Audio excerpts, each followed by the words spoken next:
Welcome to the History Nerds United podcast. I'm your head nerd, Brendan. Thank you so much for being here. I cannot overstate how much fun I had recording this episode. Rob Harvilla, 60 Songs That Explain the 90s. It's a book, it's a podcast. We talk about both. Yeah, duh, it's about 90s music. Now, listen, if 90s music wasn't your thing, don't worry about it because it's about more than that, right? It's about how music kind of defines certain parts of your life and sometimes your personality. I'm still a little emo. I'm not afraid to say it. And I just had so much fun talking with Rob. I think he did too. So I'm not going to belabor the point. But before we get to Rob, I like to mention other podcasters who I absolutely love. One of them is Jessica Cale and her podcast, Dirty Sexy History. Now, I know we generally keep it PG here on History Nerds United, but thank God Jess exists to kind of talk about the naughtier sides of history, right? She's a historian. She's amazing. She answers all your burning questions about historical sex, drugs, pornography, birth control, LGBTQ history, makeup, poisons, and all the stuff that we may not cover here. She does it through true stories and interviews with the most exciting historians around. Listen, I love her. She's awesome. We interviewed her on this podcast because she's that fantastic. So listen, Dirty Sexy History, just subscribe right now. Trust me, you're not going to regret it. All right, let's get to Rob. And here we are with author, podcaster Rob Harvilla and 60 Songs That Explain the 90s. Rob, thank you so much for coming on. Hey, man, thanks for having me. I'm psyched to be here. Well, listen, we got to start this off. This is very important. I need you to admit right now that you're a huge liar because there's way more than 60 songs in there. It's true. It's true. Among the many things that I am untruthful. Okay, so this show starts in 2020 and it's called 60 Songs That Explain the 90s because 30 is too few, but like 90 feels like too many. You know, it's just like, this is not, there's not a lot of logic being applied here. It's just like 60. Let's do 60. Fine. And then I get like into the 50s and it's like, I can't stop yet, man. Like there's too many other songs. I feel like I'm getting in my groove, whatever. Like their response is good enough to justify doing 30 more. It goes to 90. 90 makes sense. 90 songs explain. And then we do 120. Then we do it again. We're actually going to stop now. But that same principle applies to the book as well, right? Like it's just, I look at it, I look at all the songs I want to add. I look at all the songs that I can't add right now, and I just keep adding more and more. I can't do this without talking about like how bizarre or whatever. You know what I mean? It's just, there's just too much material. And so, yeah, I don't know how we got to this point, but now it's just funny to me that I have a show and a book with a wildly inaccurate title. I'm very proud of that, honestly, even if it does make me a liar. I feel like, especially for The Ringer, theringer.com, part of, I guess we could say the Bill Simmons empire. Mm-hmm. I've followed him for years. He's all over the place, and he always has been. So I think it's the perfect place to do this, where it's like, I said 60, but I want to do like 120. And that's like, yeah, we're making this up as we go along. Absolutely. I remember him like from the early 2000s, right? Page 2. Yes. ESPN.com in the early 2000s. That era with like Hunter S. Thompson. Oh, man, that was so weird. And Grantland. Yeah, I was a huge reader of Grantland, obviously. And I joined the Ringer when it launched. It was in 2016. This is the longest I've had one job, which is wild. But yeah, it's great to be part of the Bill Simmons empire. He's got great instincts, and yeah, as you say, he is more indulgent of this sort of thing than I think a lot of other places would have been. And I'm very grateful for that. Here's the thing, too, and you kind of talk about this. You have absolutely no problem poking fun at yourself. But I mean, like, listen, you're a music writer. You've got the podcast, which you write everything out, which is insane. The episodes are long, man.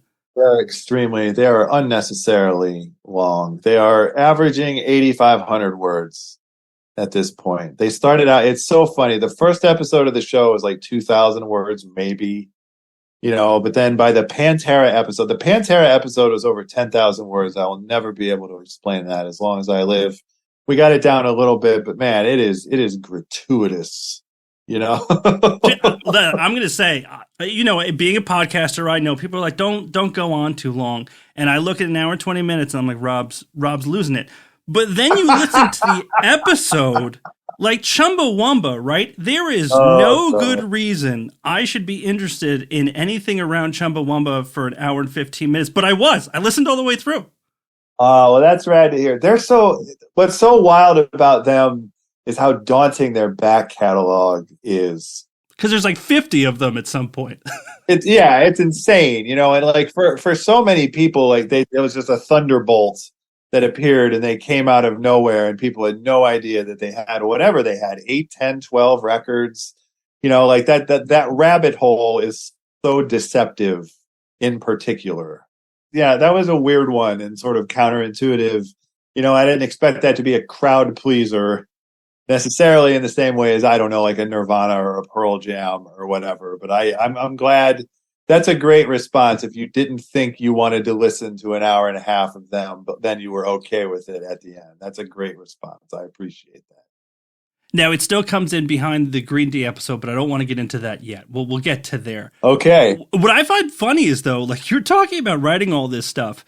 When you decided, like we'll do a book on it, was that like, oh, that's easy, I write these pages all the time, where it's like, wait, it's a book now? It was that intimidating where it's like, no, you're going to put covers around it. Now it's serious.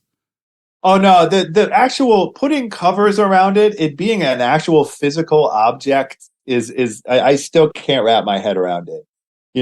I've wanted to write a book for 20 years, man. I thought that this would be the culmination of my career, what I've been working up to the whole time. It became such a monolith in my head that it was so unreal that now I've written one and it's out in the world to some degree and people are reading it and I still don't believe it. Like I have this weird, the hardcover, the physical nature of it is really tripping me out.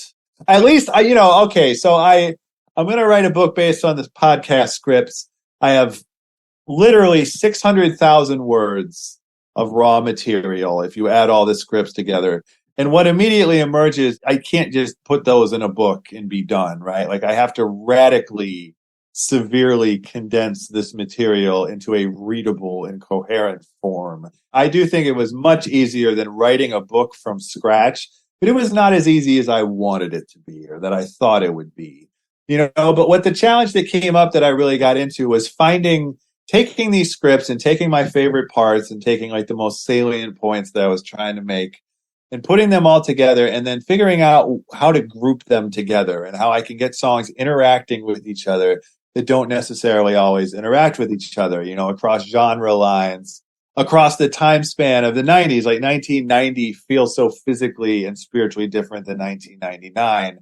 All of that, just trying to find discordant pairings and groups and families together and just get these songs talking to each other that haven't ever maybe talked to each other before, or I haven't thought about them talking to each other before. But it was a period, where I was like, this is going to be easy because I have so much raw material. And then it was like, this is going to be very difficult because I have so much raw material, Well, I want to go back. Let's take a trip back. All right. What if I could take you, send you back to the 90s, you meet young Rob, right? You see him, he's standing right in front of you. Let's just say 1995. We're going to say 1995 Rob. When you look at him, is your first thought, this guy needs a hug, or do you punch him in the face? Wow. A little of both, to be totally honest with you. First of all, what's the Jean-Claude Van Damme movie where if you touch yourself, from the future or the past, like you both melt? Is it Time Cop? It's Time Cop. I would try to avoid physically interacting with myself. I have a goodly amount of kindness and sympathy for 17-year-old Rob in 1995. Just listening to Smashing Pumpkins and thinking that my problems are my own problems and that no one has ever felt this way before. And I can look at it now and it's just, I just had crushes on various girls and it didn't work out. And like, I played basketball, but I sucked at basketball and that was demoralizing. Like, the problems that seem so huge to me in the moment, just in that classic teenage way, they seem so silly to me now. But of course, listening to the music now that I was listening to back then, I can still activate that mindset, right? It's not like I think about the girls themselves, but I think about just me in my bedroom, sullen, feeling lonely, feeling like nobody else got me, and just the realization that just from doing the show and getting like emails and DMs from people who have similar experiences, and had as intense a relationship with like the downward spiral or whatever as I did as a 17-year-old, like I wasn't as alone as I thought. My problems were not as unique as I thought they were. And like that's funny on one level, but there is a poignancy to that. And so I don't, like I sucked as a teenager in all the ways that teenagers suck, right? I can cringe recalling, 250 things that I said and did or said and didn't say and didn't do that I wish I had. All of those regrets still apply, but like on the balance, I do have, I'll just, to answer the binary question, avoiding the time cop aspect, I'll give my 15-year-old self a hug, or 17-year-old self a hug. That's all right, fine. I'm going to change it just a little bit. Okay. What if young Rob is about to go do an acoustic open mic in college and play Tonight? Does that change your answer? See, now that was one of my better songs, if I do say so myself. That was okay. Here's where I would punch myself. I would punch myself when I asked a young lady out on a date my sophomore year of college, and unwisely she agreed. And we went to see Rounders in the theater.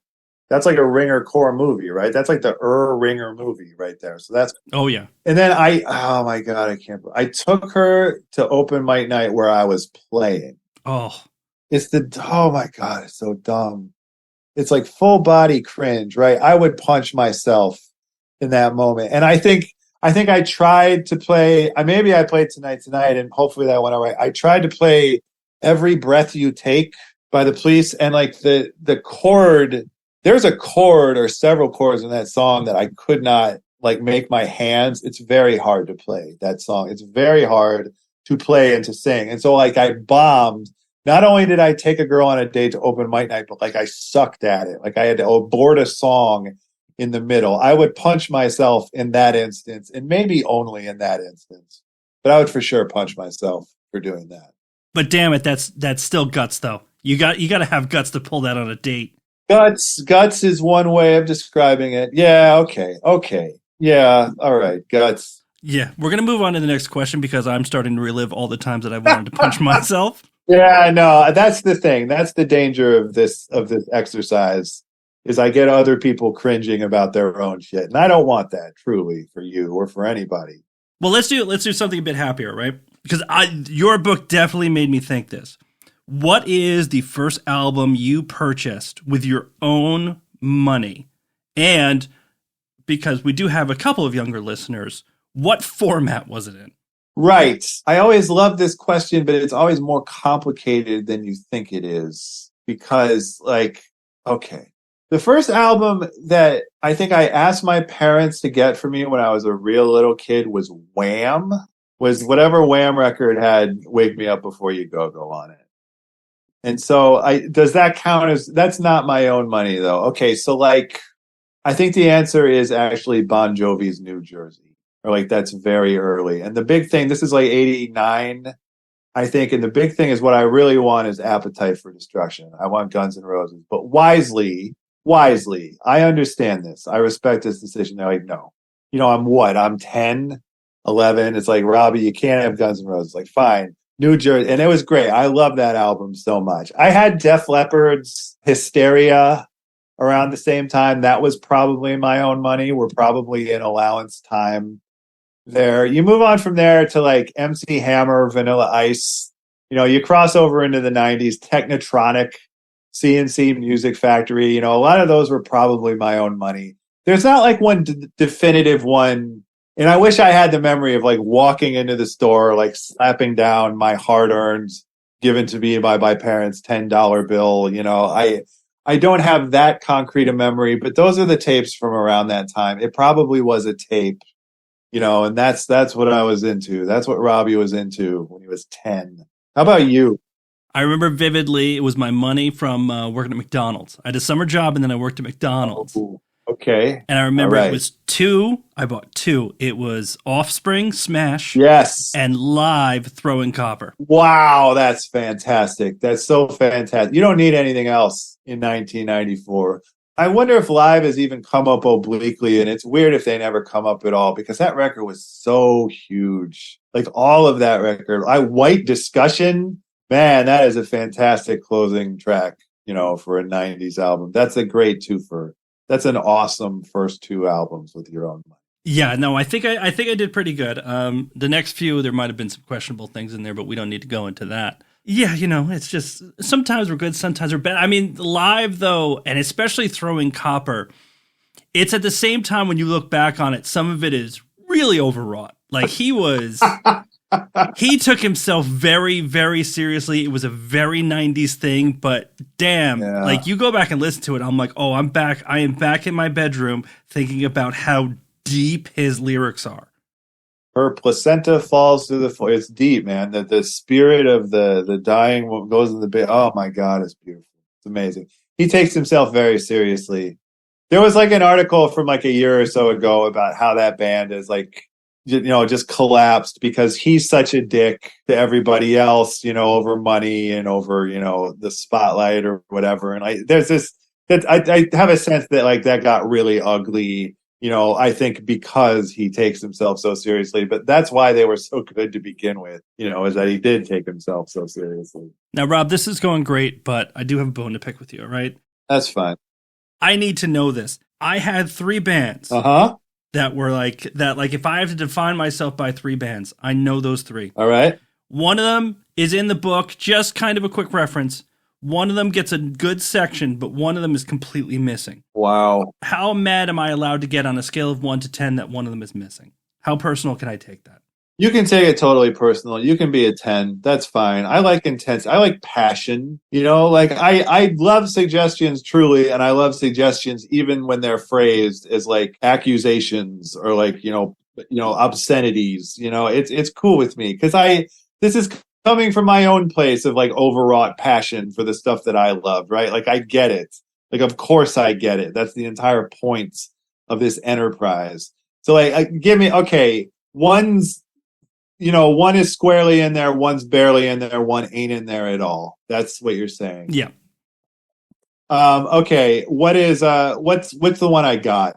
Gin Blossoms. Oh yes, that was the second episode. I want to say that was like first 10 or 15 CDs.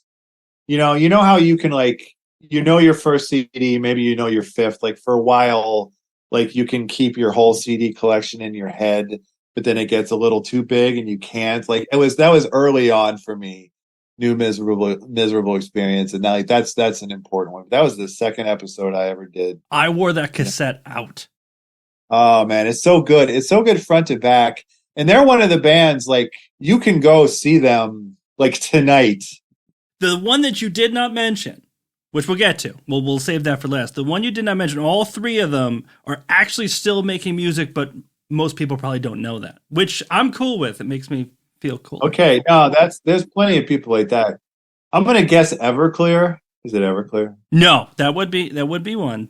But the one that's obliquely mentioned, you don't really go into it. Goo Goo Dolls. The Goo Goo Dolls are still lingering in the background of the show, right? I have like 10 episodes left of the show as we speak. The dominance of Iris and Name, for that matter. It's like the Goo Goo Dolls are a possibility. I'm glad they come up in passing. It's because I know exactly actually where the Goo Goo Dolls come up in the book. I interviewed them and I saw them live, like about their new record. It was pre-COVID, right? So it's probably 2019, 2018. I'm not going to remember the name of the record or whatever, but they played a big theater in downtown Columbus. I went. Like I was surrounded by moms and dads, and I had a fantastic time, dude. So I respect the Goo Goo Dolls immensely. It's like sort of honorary Midwesterners. I always think that they're from, Ohio or something, and then it's Buffalo. It's like, close enough. It's snowing. It's generally in that area. Lots of snow. Yeah, it's spiritually Midwest. No, I've seen them at least 4 times. Okay. That's been good. I've not seen Gin Blossoms. You got to do that. The one that's missing, and I'm sorry, you might just have to do another episode. Better Than Ezra is nowhere in this book. God, yes. Absolutely. You know what I tried to do? I don't even know. It was unrelated to anything, but I was going to just try and say, yeah, that's right. Like the dude at the end of Good or like whatever that is, but I can't do it. Like I would physically destroy my voice by trying to go, yeah, I can't do it. But I thought about doing I had that tape. I can picture putting that tape in the tape deck of my car and listening. What's the first song on that record. I really liked Into it. the Blood. That was the one that got me addicted to him. That's a good record. Yeah. Yes, that is an oversight. You are allowed to be like a 15 angry at me for no better than Ezra in the Book. I love Validation. And I saw them again 3 months ago in DC. 3 months ago. Yes. Okay. The place was not full, but that was fine. But the best thing about it too, and especially when we're talking about a lot of 90s bands are in this place, there is a dedicated fan base, but like they're not going to sell it out, but they have to know how to do a great show. So like for Better Than Ezra, a lot of people don't know this, the lead singer, Kevin Griffin, wrote Collide with Howie Day. Like he's co-writer on that. Right. So he plays it when it's just Better Than Ezra because he knows not everybody remembers them or anything like that. So if they do a couple of covers and everything, they got everybody in the palm of their hand. And also great popcorn at the Lincoln Theater. So we had a really good time. Oh, that's rad. Is it like the original lineup? What's the deal there? Original lineup, except for the drummer. The drummer is new from like the last 2 albums. I think. That's not bad, dude. I mean, I thought you were going to tell me it was just him and like, a bunch of dudes 20 years younger than him. So I'm gratified if there's 2 of them from Deluxe. I could not have told you the name of this record. Rosalia. Oh my God. Rosalia is a fantastic song. I played Rosalia at open mic nights. Holy shit. I forgot about that. This is awesome. I'm going to go listen to this record right after we're done talking. Don't sleep on This Time of Year either. That one is the most perfect fall song on the face of the earth. All right. And then there is a hidden industrial metal song. Yeah, they sing like German or something. I never looked it up what exactly that was supposed to be.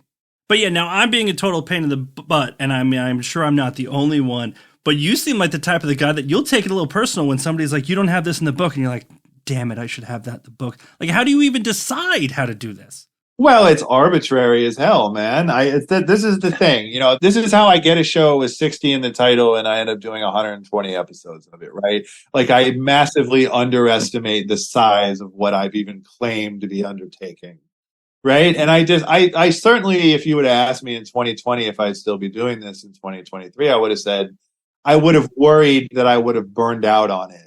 That I would have sort of run out of material, both musically and sort of like personally, emotionally, like that I wouldn't have enough stories, that I wouldn't have enough connective tissue, that I wouldn't have enough enthusiasm, and it's truly gratifying to me to be sitting here in November, of 2023, past the 3-year mark now. And I still feel I'm not going to do this. It's going to end, but I could go on if I had to.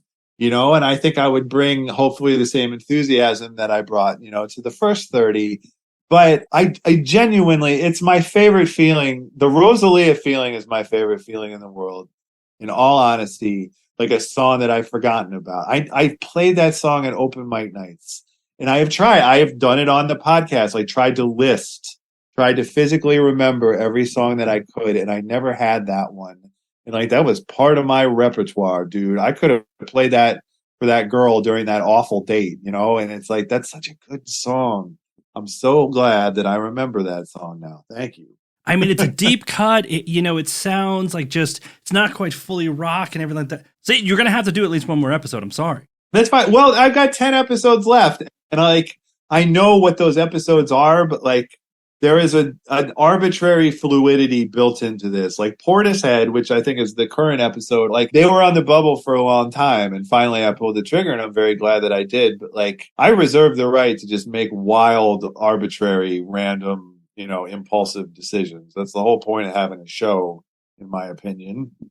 You've done so much work. You've written so much. You've talked so much and all that stuff. Can you explain the 90s yet? Because I know I can't, right? Because, like, for instance, just from the book, when I just think you end it on Lisa Loeb's Stay, right? But then within this book, you've also got, like, Whitney Houston. You've got all over the genres, which, I mean, and this is what I'll tell everybody, too. Like, if you're like, oh, no, it's only rock. No, you listen to everything, man. But I just thought, like, if I could explain the 90s, I'd just probably be like, I mean, it was fine. Nothing really happened.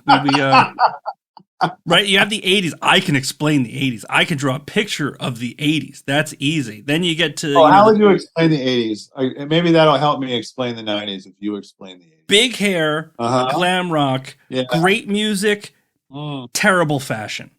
Okay, that's not bad. That's not bad. That's legit. The explain was always a little self-deprecating, right? Like it was, I did not come into this project with a grand unified theory of the 90s, and I don't think that I will leave.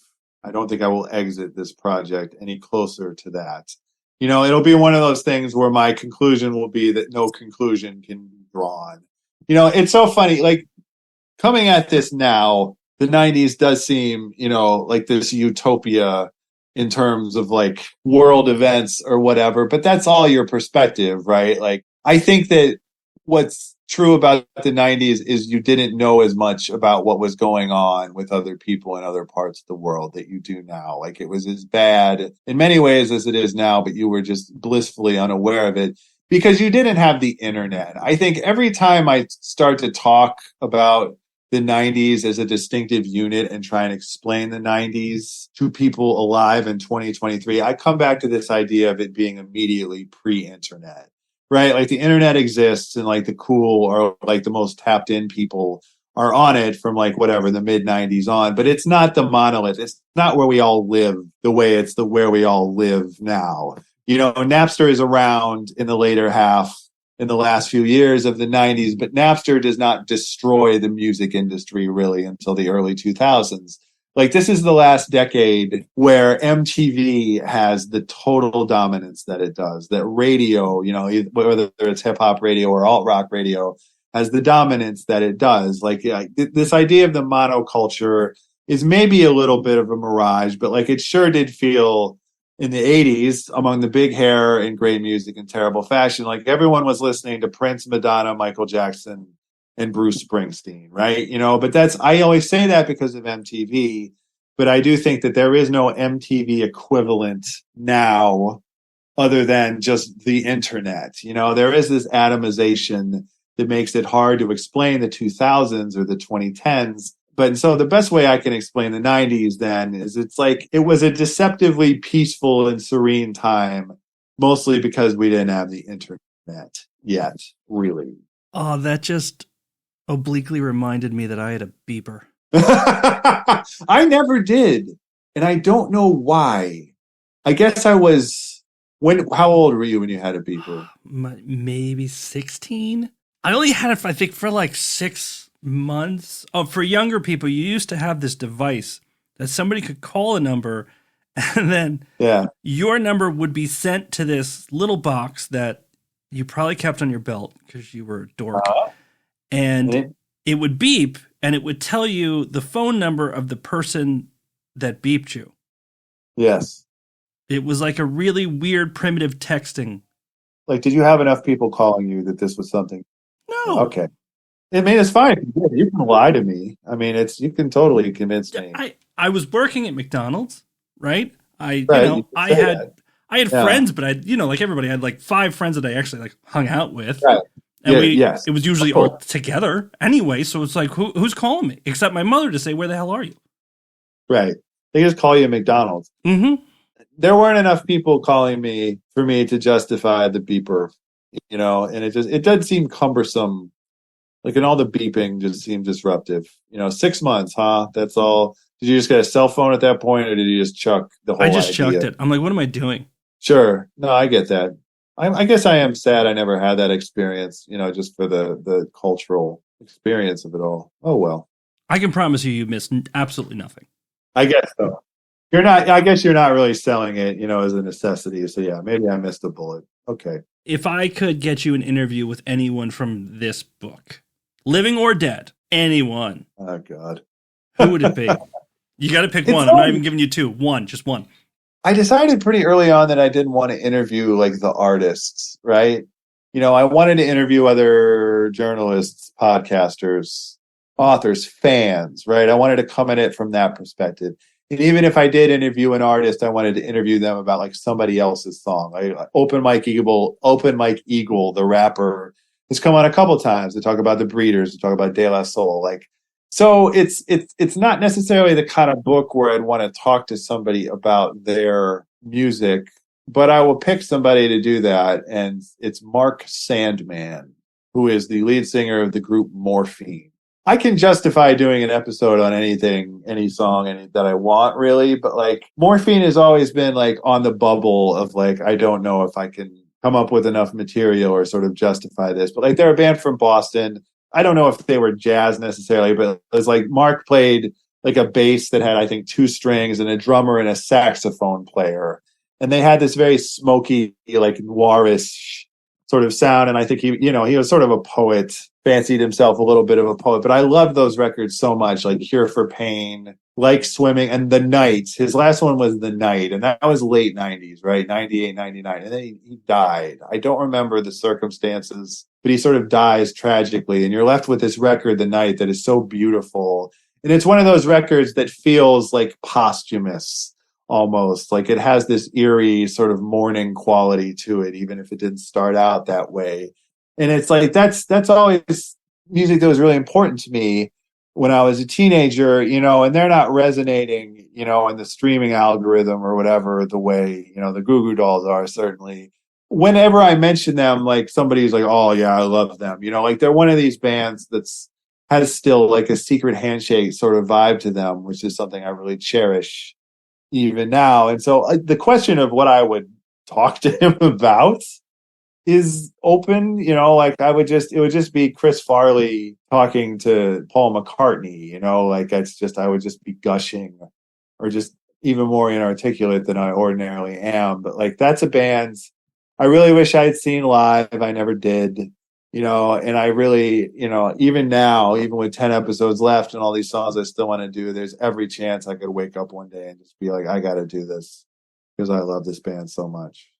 The book's about to be out. You've got 10 episodes left. Yeah. Are you almost a little sad to possibly leave this behind in this form, right? You could always go back to it, but are you kind of almost like, oh, I'm getting a little bit nervous coming to the finish line? Oh, I'm incredibly sad and incredibly nervous. I have the same mentality that I did when I panicked and I jumped from 60 songs to 90 and then 90 to 120, right? Like I reach a point where I got 10 left and I'm like, oh my God, I got to go. Like there's too many more. I got to do it. I kind of keep going. And it's like, I'm going to make myself stop. Right. But, it's terrifying. It's just objectively, this is the most reaction that I've gotten to anything I've done in my career, to get emails, DMs from people. And they're just talking about songs, bands that they loved, their own mundane memories or not so mundane memories. And it's so gratifying just to talk to these people and hear their stories. I've never had this experience before. I've never written a book before. I've been asked to write a book before.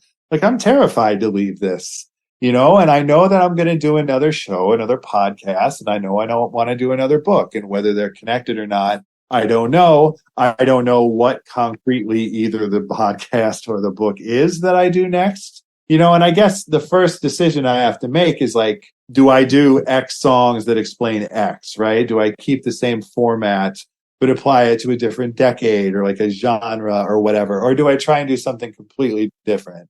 But like, I am very, very sad and very, very trepidatious about leaving this behind. But I think leaving it behind is part of honoring it. To have an ending, I think, is important.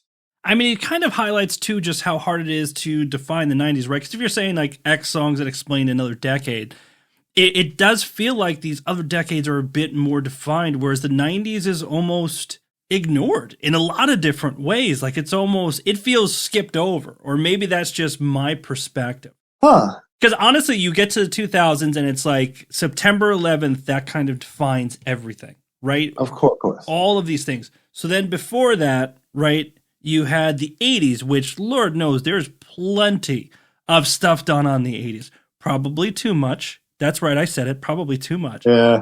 But the 90s, like it's one of the reasons it hit me so hard is because it feels like there's not a lot out there on the 90s. Maybe I'm lying. Wow. I don't know if you're lying, but like Chuck Klosterman did a 90s book like a couple of years ago. The way culture works and the way music in particular tends to work, like the cyclical nature of things once you get to about the 20, 30-year mark, that time becomes retro. That time becomes classic rock, right? So we're living through the 90s and Nirvana and Pearl Jam are new, but like the Who or whatever is Pink Floyd, is classic rock. And it's still sort of looming even when you're trying to listen to the new cool stuff. Like that's the stuff your dad liked, but you're into this stuff, but there's more connective tissue there than you think. And now you shift that all. And now you can buy Nirvana t-shirts in Target, right? And like, it's interesting that you say that because like, it's too scary for me to watch it, but that show Yellow Jackets, right? Like the scary show on Showtime that has very 90s soundtrack and they'll put like Just a Girl by No Doubt at the end of the episode or Alanis or whatever. Like, I feel like the 90s keeps coming up as like an era now, as like a set piece. Like there's a specific term that I'm not thinking of, but there's all sorts of movies and TV shows set in the 90s, that can treat it as a relic of the past that has like a very legible and coherent like vibe and fashion and like color scheme or whatever. Like the 90s feels distinct to me still in a way that the 2000s don't. I agree with you that the 2000s unfortunately are defined by September 11th and everything that came after. Just as surely as this decade, I think this is defined by COVID, and everything that came after. And I'm relieved to hear you say if you feel like there's not a lot about the 90s, that makes me feel, like the field is not as crowded as I may be worried that it was. Yeah, no, I'm going to go ahead and say it. The 90s are the middle child of the past few decades. Okay. It exists. People know its name, but they probably don't know much about it. I mean, I saw a meme the other day where some kid said the late 1900s, and I'm so mad at that meme. No, that's a little upsetting. That is, yeah, it's suddenly you're back in the Civil War or whatever. Nobody wants that. And so, yeah, that's very funny. All right, Rob, last question for you. History Nerds United, we founded it just because people say history is boring, nonfiction is boring. Uh-huh. If I sat one of those people in front of you and they're like, this isn't really my thing, why should I read 60 songs that explain the 90s? I think the one concrete truism that I've come to embrace is that the music that you loved when you were a teenager is the purest love affair you'll ever have in your life. And so that's the 90s for me. I was in high school, I was in college, and that's why the 90s for me. I can give you all these other rationalizations, but it's when I grew up. The music you loved when you grew up is going to be the most important music to you throughout your life.